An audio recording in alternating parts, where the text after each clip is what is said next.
Bismillahirrahmanirrahim. Assalamualaikum warahmatullahi wabarakatuh. Alhamdulillahirrahmanirrahim. Salatu wassalamu ala asyrafil anbiya'i wal mursalin wa ala alihi wa sahbihi ajma'in. Amma ba'du. Puji syukur hanya milik Allah Subhanahu wa taala yang telah memberikan kita semua banyak sekali nikmat sehingga pada kesempatan sore hari ini masih dipertemukan di SD Darul Fikri ini dalam rangka pengimbasan penguatan pembelajaran oleh saya sendiri ya. Ustazah sudah kenal ya Ustazah dengan ya, familiar saya di sini ya. Saya Kasah Fitriani, sekarang saya bertugas di SD 160 Bengkulu Utara ya. Kemudian salawat dan salam senantiasa kita curahkan kepada junjungan kita Nabi besar Muhammad sallallahu alaihi wasallam. Allahumma sholli ala sayyidina Muhammad wa ala ali sayyidina Muhammad, yang telah memberikan kita perjuangan ya. Dia sudah berjuang sehingga pada kesempatan hari ini kita belajar pun nggak perlu sembunyi-sembunyi lagi. Alhamdulillah Ustazah ya. Baik Ustazah, mungkin sebelum kita belajar supaya nggak terlalu tegang gitu ya Ustazah ya, mungkin kita ice breaking sebentar ya. Jadi ice breakingnya seperti ini, gampang. Jadi kalau misalnya saya bilang bersatu kali, Ustazahnya gitu. Kalau misalnya berdua kali berarti kalau bertiga kali ber. Kalau berkali-kali saya bilang berceki ber. Cuma seperti itu Ustazah ya. Jadi bisa ya, insya Allah mudah ya. Boleh berdiri Ustazah semuanya. Oke. Biar kita nggak nervous, saya juga nggak nervous gitu loh maksudnya. Oke, kita mulai ya. 1, 2, 3. Bersatu kali. Berdua kali. Bertiga kali. Berkali-kali. Ceki ber. Oke. Jadi ice breaking itu diperlukan ya Ustazah supaya anak-anak itu nggak ngerasa jenuh. Buktinya saya lihat juga Ustazah tadi kayaknya serius bener. Kemudian setelah saya ajak bercekiber senyum gitu lah. Artinya biar membuat kita lebih bahagia gitu Ustazah ya. Oke, Ustazah mungkin langsung saja karena waktu juga sudah sore ya mungkin. Baik. Nah, hari ini saya ingin mengimbaskan belajar bersama kemarin topik kurikulum merdeka ya teman-teman ya. Jadi mungkin kurikulum merdeka itu sudah tidak asing di telinga ustadz-ustazah semuanya ya, di kalangan ustadz-ustazah semuanya itu sudah tidak asing lagi tentang kurikulum merdeka. Apa itu kurikulum merdeka? Sebelum kita bahas apa itu kurikulum merdeka, saya ingin mengajukan beberapa pertanyaan terhadap teman-teman ya, terhadap ustadz-ustazah.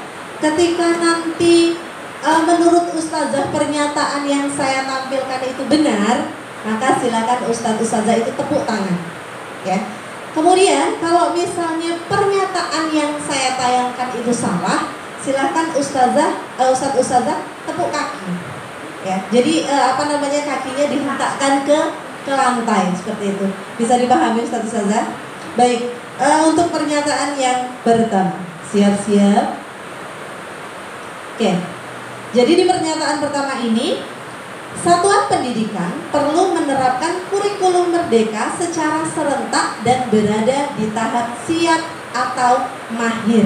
Menurut ustadz-ustazah, hal ini benar atau salah? Hitungan ketiga, nanti saya hitung. Silakan kalau benar tepuk tangan, kalau salah hentak kaki. Baik, siap ustazah? Ya, siap ustazah ya. 1, 2, 3. Oke, berarti kalau tepuk tangan itu tadi benar ya. Satuan pendidikan perlu menerapkan kurikulum merdeka secara serentak dan berada di tahap siap atau mahir. Ustadz Hendra tadi minta kaki. Ya, kita lihat kira-kira mana jawaban yang sebenarnya. Jadi sebenarnya ya kurikulum merdeka ya, satuan pendidikan itu menerapkan sesuai kesiapan instansinya, sesuai kesiapan sekolahnya. Jadi tidak perlu kita lakukan secara serentak ya. Mungkin ustadz-ustadzah ingat ya, pertama kali di sekolah ini melakukan kurikulum merdeka, itu sekolah lain ada yang belum melaksanakan ya. Tetapi kita waktu itu mencoba untuk melaksanakan karena kita merasa apa?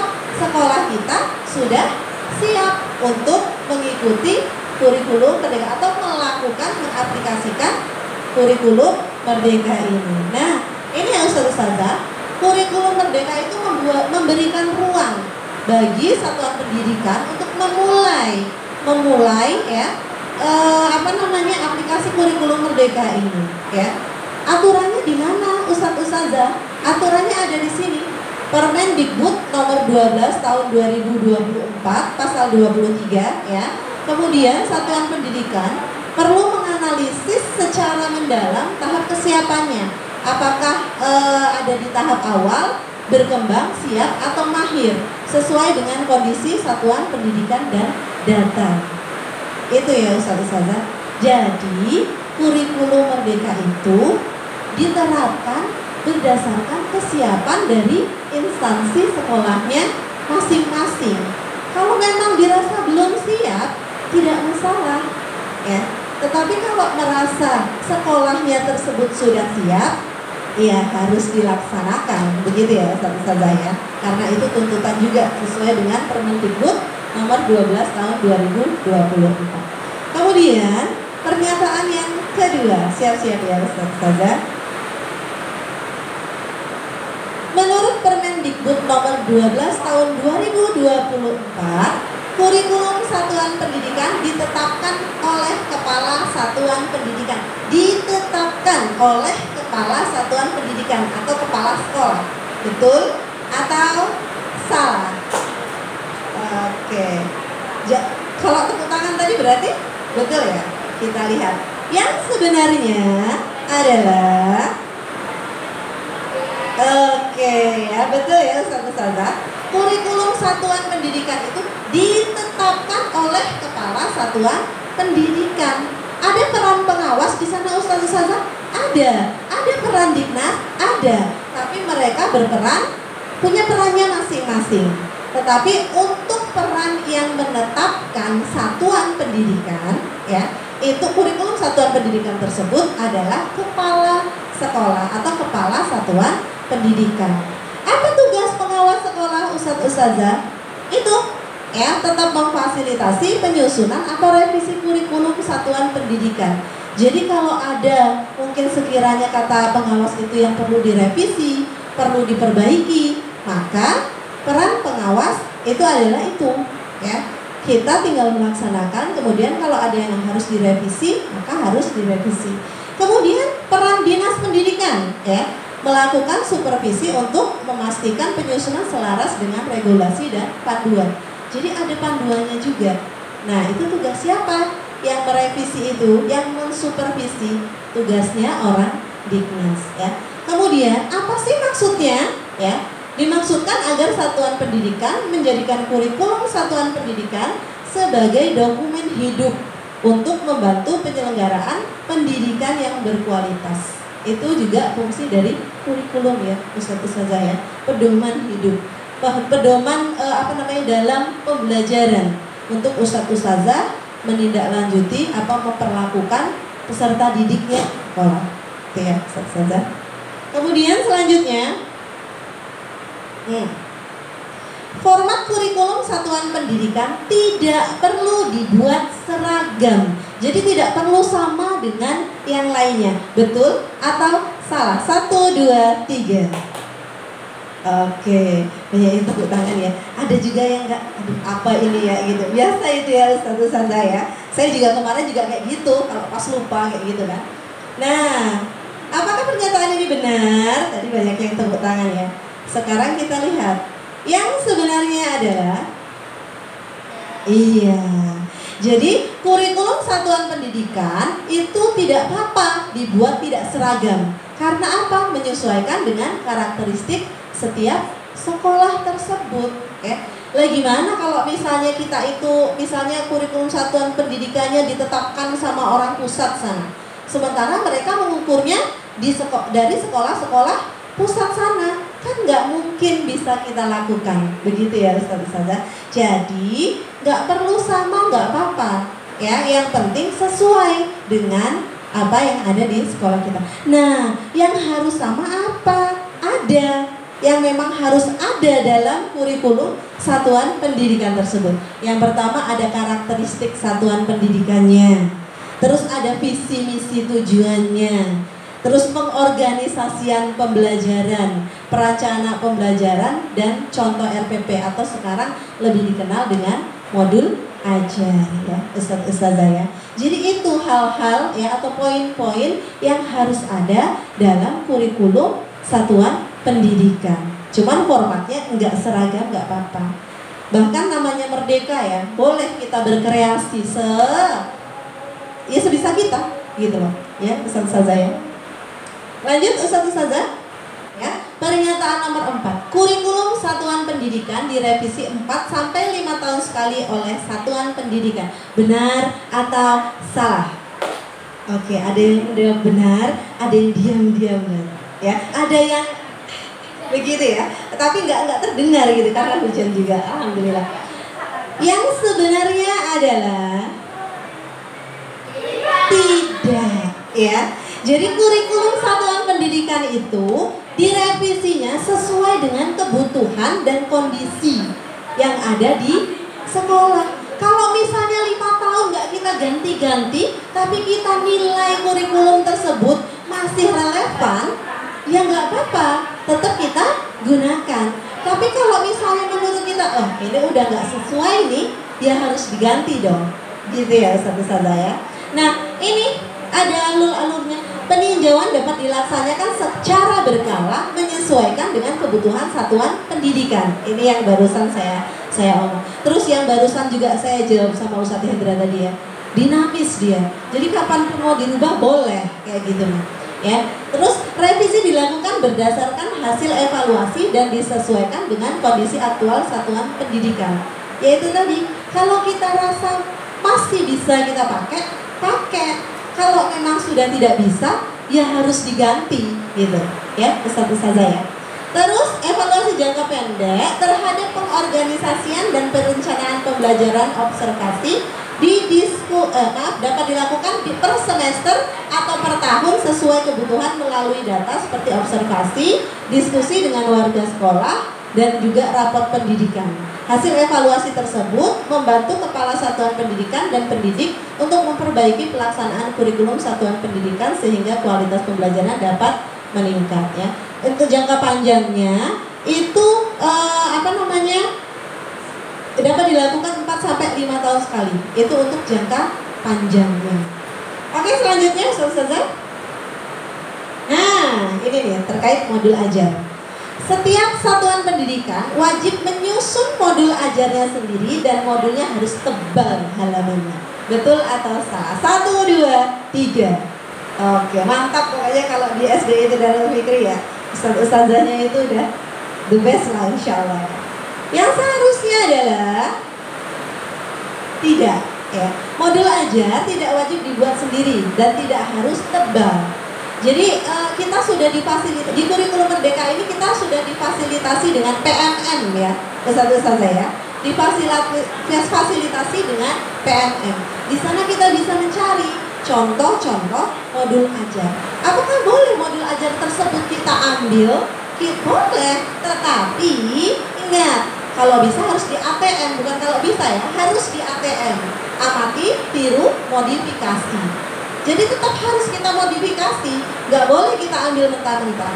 Karena apa? Belum tentu modul ajar yang dibuat sama penulis yang mencantumkan di PMM itu kondisi sekolahnya sama dengan di sekolah kita. Jadi tetap harus kita apa namanya, modifikasi, harus kita revisi lah ya, seperti itu. Kemudian banyak selain di PNM kita bisa pernah mencari juga di data Digdasmen ya.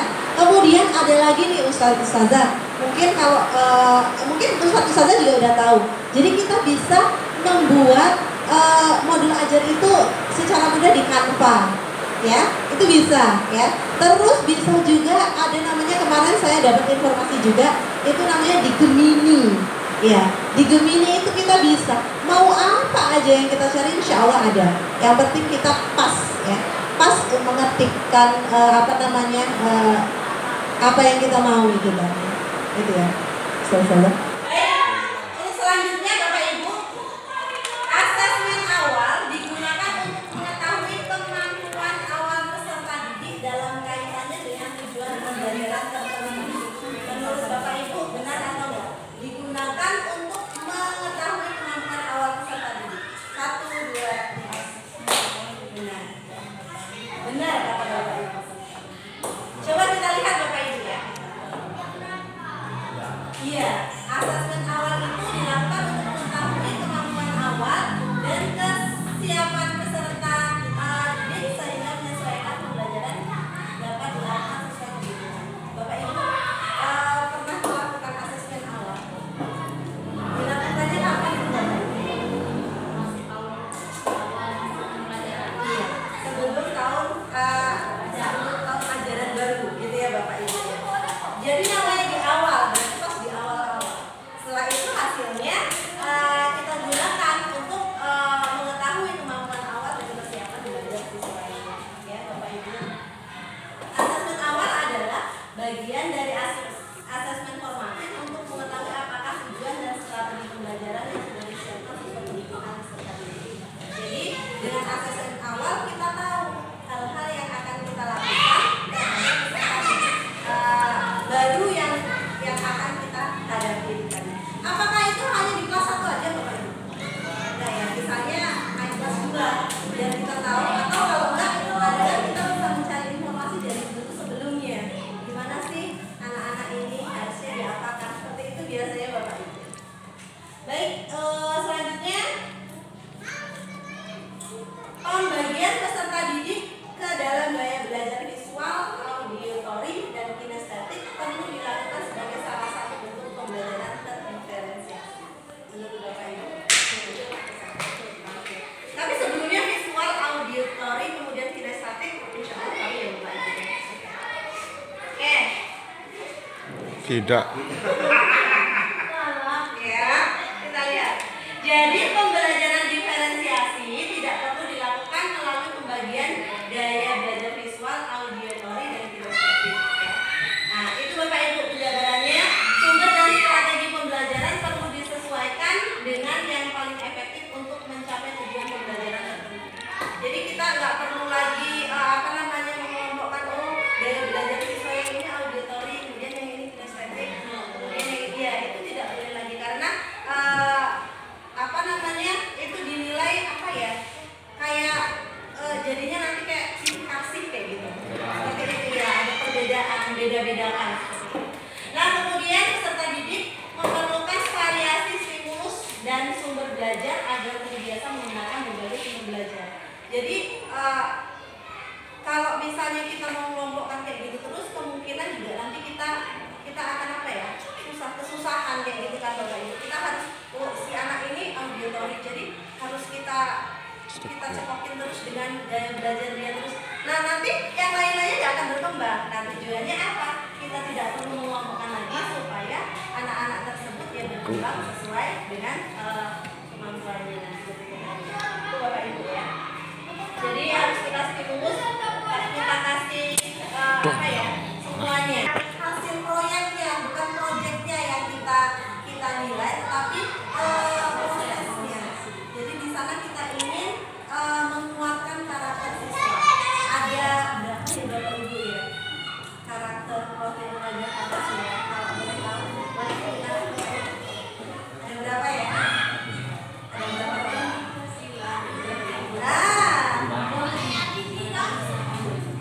Coba boleh kita nyanyikan ya Bu ya?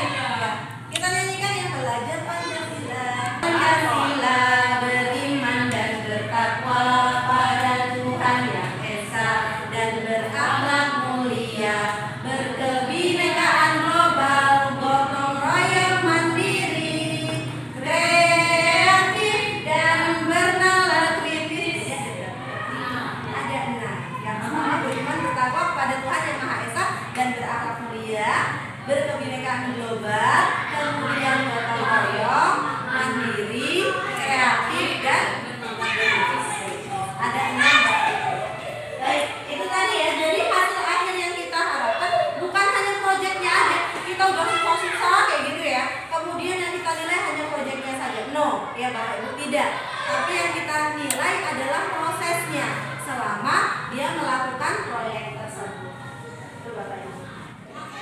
Nah ini Bapak Ibu, kurikulum merdeka. Ya. Kurikulum merdeka itu dirancang dengan 3 prinsip Bapak Ibu. Yang pertama fleksibel, kemudian fokus pada muatan yang esensial dan pengembangan karakter. Ya. Jadi fleksibel itu yang seperti apa menurut Bapak Ibu? Kalau boleh tahu. Fleksibel yang seperti apa menurut Bapak Ibu?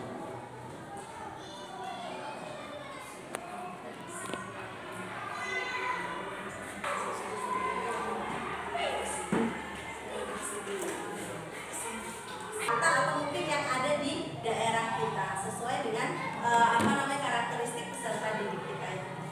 Kemudian yang kedua, fokus pada muatan esensial. Ya. Jadi muatan wajibnya itu dikurangi tadi untuk memberikan waktu bagi pembelajaran yang lebih mendalam dan bermakna. Contohnya kayak kalau dulu itu kan pembelajaran IPA dan IPS dipisah Bapak Ibu. Sekarang disatukan. Nah tujuannya apa? Disatukan itu selama dianjurkan untuk melakukan kurikulum merdeka ini kan ya Bapak Ibu. Tujuannya apa? Supaya memberikan waktu bagi pembelajaran yang lebih mudah, yang lebih mendalam, bermakna dan terdiferensiasi. Itu tujuannya. Jadi disatukan bisa baru IPA dan IPS. Siapa tahu besok-besok lagi apalagi yang mau disatukan gitu ya Bapak Ibu ya. Kemudian pengembangan karakter ya. Pengembangan karakter ya. Kompetensi moral spiritual, sosial, emosional ya. Tidak hanya melalui mata pelajaran tetapi juga melalui alokasi waktu khusus untuk pembelajaran yang aplikatif dan kolaboratif seperti proyek penguatan profil pelajar Pancasila. Kalau dulu kan nggak ada ya Bapak Ibu ya, tapi sekarang diadakan. Ya itu tadi tujuannya apa? Tujuannya untuk pengembangan karakter anak-anak tersebut. Nah, jadi ada 3 prinsip pengembangan untuk merancang kurikulum merdeka ini. Ada fleksibel, fokus pada muatan esensial dan pengembangan karakternya. Itu Bapak Ibu ya. Selanjutnya ini sudah kita bahas.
Kurikulum satuan pendidikan.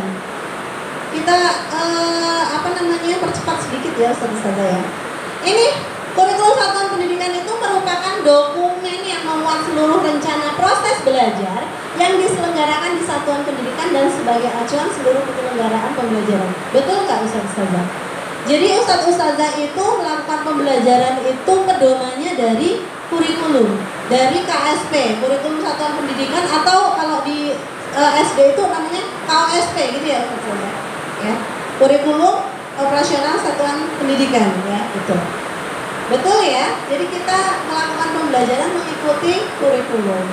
Jadi nggak bisa kita ikutan sendiri. Udah ditentukan sama sekolah. Misalnya bahasa Indonesia 6 jam.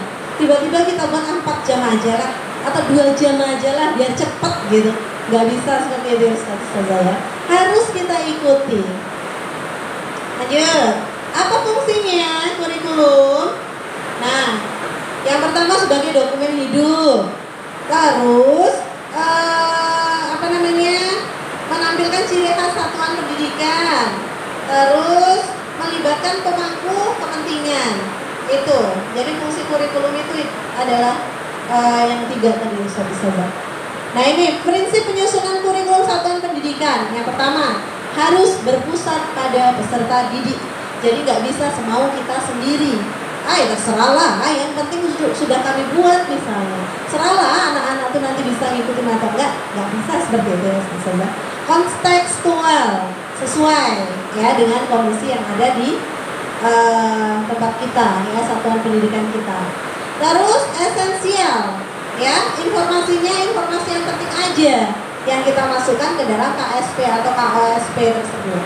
Terus akuntabel, dapat dipertanggungjawabkan karena ini adalah merupakan data ya. Jadi harus bisa dipertanggungjawabkan dan harus dilaksanakan. Jadi kalau misalnya nanti kepala sekolahnya atau wakakurikulumnya itu meminta ini dan itu yang sesuai dengan KOSP ya harus kita laksanakan ya, status-status. Terus yang terakhir, melibatkan berbagai pemangku kepentingan. Tetap harus kita libatkan pengawas, dinas pendidikan, komite, harus tetap kita libatkan seperti itu. Proyek penguatan profil pelajar Pancasila, biasa kita sebut dengan P5. Tadi juga kita sudah diajak bernyanyi sama Bu Somel. Saya pengen ulang lagi karena yang saya bahas itu berkaitan dengan lagu tadi yang Bapak Ibu ya. Jadi pelajar Pancasila bisa kita lakukan dengan gerakan yang seperti diajarkan Bu Somel tadi ya Bapak Ibu ya. 1, 2, 3. Pelajar Pancasila beriman dan bertakwa pada Tuhan yang Esa dan berakhlak mulia, berkebinekaan global, gotong royong mandiri, kreatif dan bernalar kritis. Baik, proyek penguatan pelajar Pancasila. Apa sih Bapak Ibu proyek penguatan pelajar Pancasila itu? Nah, definisinya, pengertiannya itu apa sih? Kita lihat sama-sama ya. Nah, proyek penguatan profil pelajar Pancasila itu merupakan pembelajaran kolaboratif lintas disiplin ilmu dalam mengamati, mengeksplorasi, atau merumuskan solusi terhadap isu atau permasalahan nyata yang relevan bagi peserta didik. Ya. Itu adalah pengertian atau definisi dari proyek penguatan profil pelajar Pancasila. Jadi lintas disiplin ilmu, Bapak Ibu ya. Nah, apa saja yang kita lakukan di sana? Kita bisa mengamati, kemudian kita mengeksplorasi, kemudian mencari rumusan solusi, dan kita melakukan prosesnya. Apa saja sih yang harus kita amati? Ini Bapak Ibu, permasalahan nyata yang relevan atau kontekstual. Kalau bisa dalam memilih tema P5 itu kita sesuaikan dengan kondisi yang ada di sekolah kita. Seperti itu Bapak Ibu. Contoh kemarin kita sudah sempat membahas ya Bapak Ibu ya. Kita bahas terkait kok banyak sekali kayaknya lahan-lahan yang bisa kita manfaatkan di lingkungan sekolah kita. Nah itu adalah kontekstual sesuai dengan apa yang ada di sekolah kita. Seperti itu Bapak Ibu ya. Lanjut. Kenapa sih kok harus proyek penguatan profil pelajar Pancasila? Padahal dulu nggak ada ya Bapak Ibu. Di kurikulum sebelumnya tidak ada. Tetapi di kurikulum Merdeka itu ada. Kenapa? Yang pertama adalah profil pelajar Pancasila itu dirancang untuk menjawab satu pertanyaan besar, yakni peserta didik dengan profil atau kompetensi seperti apa yang ingin dihasilkan oleh sistem pendidikan di Indonesia. Jadi bukan tanpa tujuan pemerintah ini menggalakkan kita untuk melakukan atau mengaplikasikan kurikulum Merdeka karena ada tujuannya. Ya, salah satu tujuannya adalah pembentukan karakter dengan beberapa dimensi. Terima kasih Bu. Lanjut, kenapa sih kok harus P5? Yang kedua adalah P5 itu memiliki rumusan kompetensi yang melengkapi fokus di dalam pencapaian standar kompetensi lulusan di setiap jenjang satuan pendidikan dalam hal penanaman karakter yang sesuai dengan nilai-nilai Pancasila. Jadi sudah sesuai dengan jenjangnya, insya Allah ada ya, sesuai dengan jenjangnya. Saya takut tumpah nanti laptopnya. Itu Bapak Ibu ya. jadi penanaman karakter. Nanti karakternya tadi ada berapa Bapak Ibu ya? Kalau masih kira-kira masih ada yang ingat ya? Ada berapa tadi karakternya ya? Ada berapa? 5 atau 6 Pak? Ada 6 ya. Nanti kita bahas selanjutnya. Yang selanjutnya, kompetensi profil pelajar Pancasila itu memperhatikan faktor internal yang berkaitan dengan jati dirinya, kemudian ideologi dan cita-cita bangsa Indonesia, serta faktor eksternal yang berkaitan dengan konteks kehidupan dan tantangan bangsa Indonesia di abad 21 yang sedang menghadapi masa revolusi industri 4.0. Jadi itu gunanya itu untuk menyiapkan anak-anak di masa depan. Maksudnya seperti ini. Selanjutnya, terdapat visi pendidikan dan profil pelajar Pancasila di Indonesia ini. Nah, kita punya visi. Indonesia ini punya visi dalam pendidikan. Visi pendidikannya yaitu mewujudkan Indonesia maju yang berdaulat, mandiri, dan berkepribadian melalui terciptanya pelajar Pancasila. Dan ini seiring dengan visi dari profil pelajar Pancasila juga. Pelajar Indonesia merupakan pelajar sepanjang hayat yang kompeten, berkarakter, dan perilaku sesuai nilai-nilai Pancasila. Nah, karena ini tadi visi pendidikannya itu sejalan dengan profil pelajar Pancasila ini, makanya pemerintah mencetuskan kurikulum merdeka ini tadi, yang salah satunya pembelajarannya adalah terkait profil pelajar Pancasila. Seperti itu. Selanjutnya, nah ini Bapak Ibu yang saya tanyakan lagi. Ada 6 dimensi profil pelajar Pancasila. Apa saja yang kita nyanyikan tadi? Yang pertama adalah beriman dan bertakwa kepada Tuhan Yang Maha Esa dan berakhlak mulia. Yang kedua apa Bapak Ibu? Yang kedua adalah berkebinekaan global. Yang ketiga bergotong royong. Yang keempat mandiri. Yang kelima bernalar kreatif.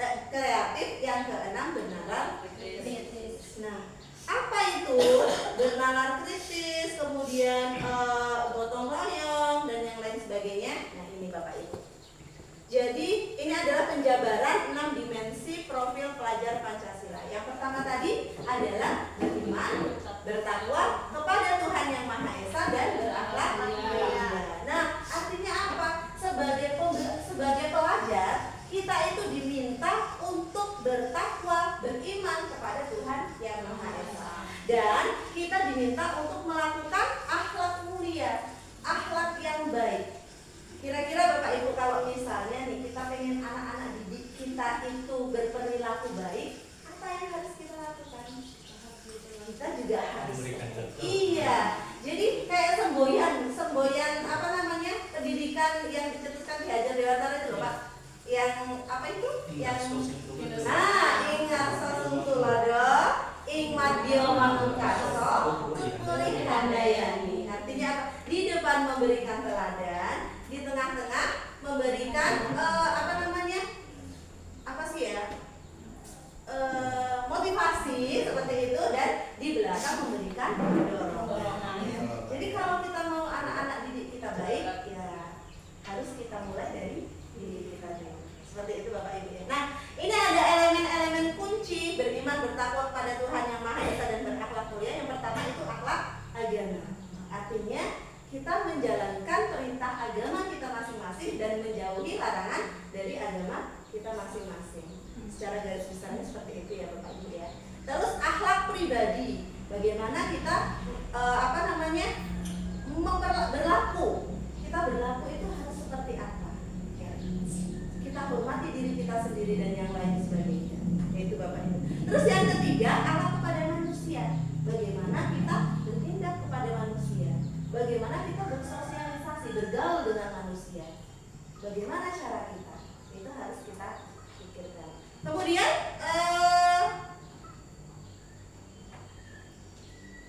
yang selanjutnya adalah kepada alam. Nah, Bapak Ibu, ternyata selain terhadap diri kita pribadi, agama, kita juga harus berakhlak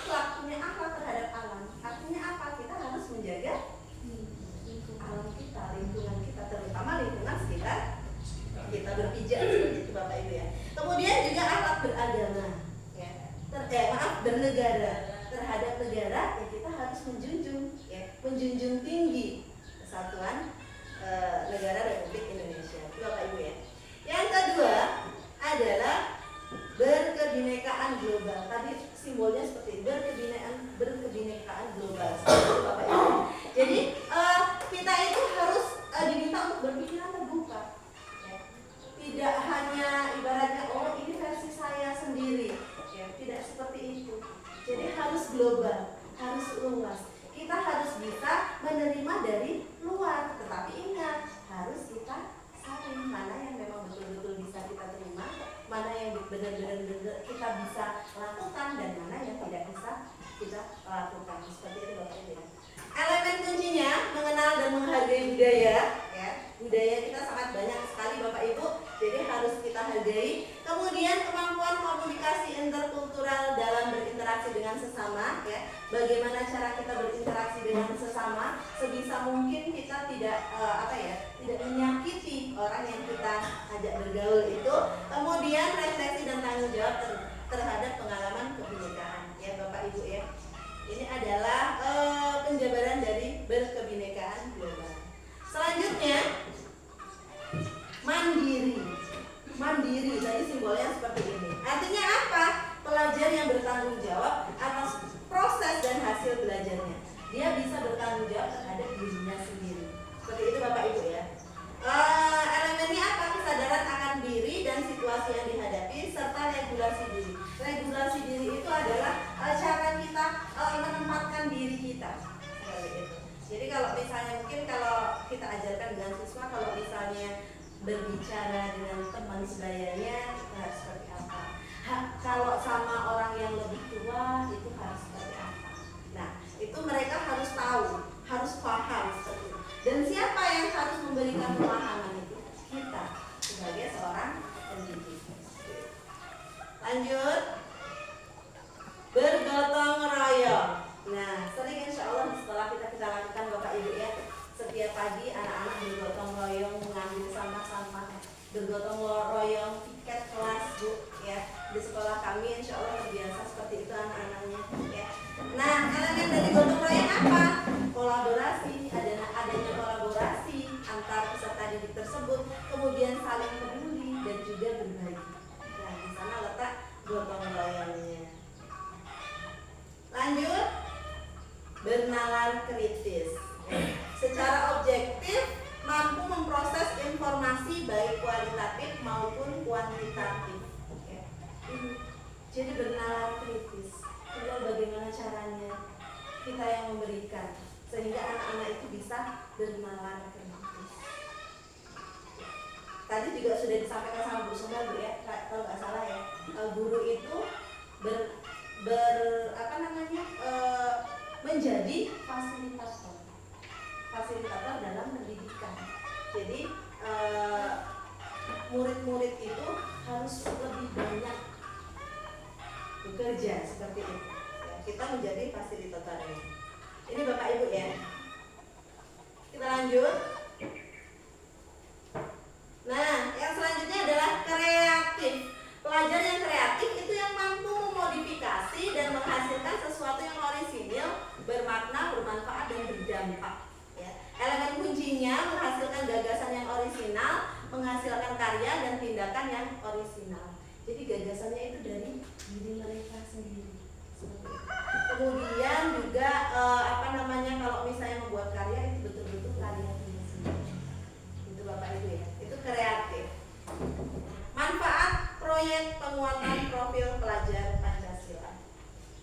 Jadi pemerintah itu meminta kita melaksanakan proyek penguatan profil pelajar Pancasila itu bukan tanpa tujuan, ya, bukan tanpa manfaat. Ternyata ada manfaat-manfaat yang bisa kita dapatkan. Nah, untuk satuan pendidikan itu berarti untuk siapa Bapak Ibu? Untuk siapa kira-kira? Satuan pendidikan itu untuk sekolah. Untuk sekolah kita apa saja yang bisa kita dapatkan dari proyek penguatan profil pelajar Pancasila ini? Yang pertama, menjadikan satuan pendidikan sebagai sebuah ekosistem yang terbuka untuk berpartisipasi dan keterlibatan masyarakat. masyarakat. Yang kedua, menjadikan satuan pendidikan sebagai organisasi pembelajaran yang berkontribusi kepada lingkungan dan komunitas di sekitarnya. Nah, ini adalah fungsi atau manfaat proyek penguatan profil pelajar Pancasila untuk sekolah. Selanjutnya untuk pendidik. Ya, untuk pendidik apa saja yang bisa kita dapatkan Bapak Ibu? Ya, memberikan ruang dan waktu untuk peserta didik mengembangkan kompetensi dan memperkuat karakter dan profil pelajar Pancasila. Terus merencanakan proses pembelajaran proyek profil dengan tujuan akhir yang jelas dan mengembangkan kompetensi sebagai pendidik yang terbuka untuk berkolaborasi dengan pendidik dari mata pelajaran lain untuk memperkaya hasil pembelajaran. Jadi kita bisa berkolaborasi juga dengan teman-teman yang lainnya. Selama ini misalnya kita sendiri-sendiri, makanya kita kita bisa berkolaborasi dengan proyek penguatan profil pelajar Pancasila ini. Jadi seharusnya memang proyek yang akan kita rancang itu kita diskusikan bersama. Bukan kelas saya mau ini aja, kelas saya mau yang itu. Tidak seperti itu. Seharusnya memang kita berduduk bersama, kita menentukan tema sama-sama, kemudian kita rancang sama-sama kegiatan-kegiatan yang mau kita lakukan. Itu ya Bapak Ibu. Selanjutnya untuk peserta didik. Siapa peserta didik Bapak Ibu? Untuk siswa kita. Ternyata ada juga manfaatnya. Yang pertama apa? Mengembangkan kompetensi dan memperkuat karakter profil pelajar Pancasila untuk menghadapi tantangan dunia yang semakin kompleks. Jadi pemerintah itu merasa bahwasanya permasalahan di dunia ini kompleks sekali. Ya mungkin seperti yang kita alami bersama Bapak Ibu ya, game diserak di mana-mana. Dan game itu menurut saya yang membuat anak-anak itu lupa terhadap kewajiban utamanya sebagai seorang peserta didik atau pelajar. Iya, itu Bapak Ibu ya. Nah, kemudian yang kedua, mengasah inisiatif dan partisipasi untuk merencanakan pembelajaran secara aktif dan berkelanjutan. Yang ketiga, mengembangkan keterampilan, sikap dan pengetahuan yang dibutuhkan dalam mengerjakan proyek pada periode waktu tertentu. Yang keempat, melatih kemampuan pemecahan masalah dalam beragam situasi belajar. Yang kelima, memperlihatkan tanggung jawab dan kepedulian terhadap isu di lingkungan sekitar sebagai salah satu bentuk hasil belajar. Dan yang kelima, mengasah daya belajar dan kepemimpinan peserta didik dalam proses pembelajaran. Nah, itu Bapak Ibu tujuannya atau manfaat proyek penguatan profil pelajar Pancasila untuk peserta didik atau anak-anak kita. Oke. Terima kasih. Mungkin itu Bapak Ibu yang bisa saya sampaikan. Kurang dan lebihnya saya mohon maaf. Pada Allah saya mohon ampun. Saya akhiri. Assalamualaikum warahmatullahi wabarakatuh.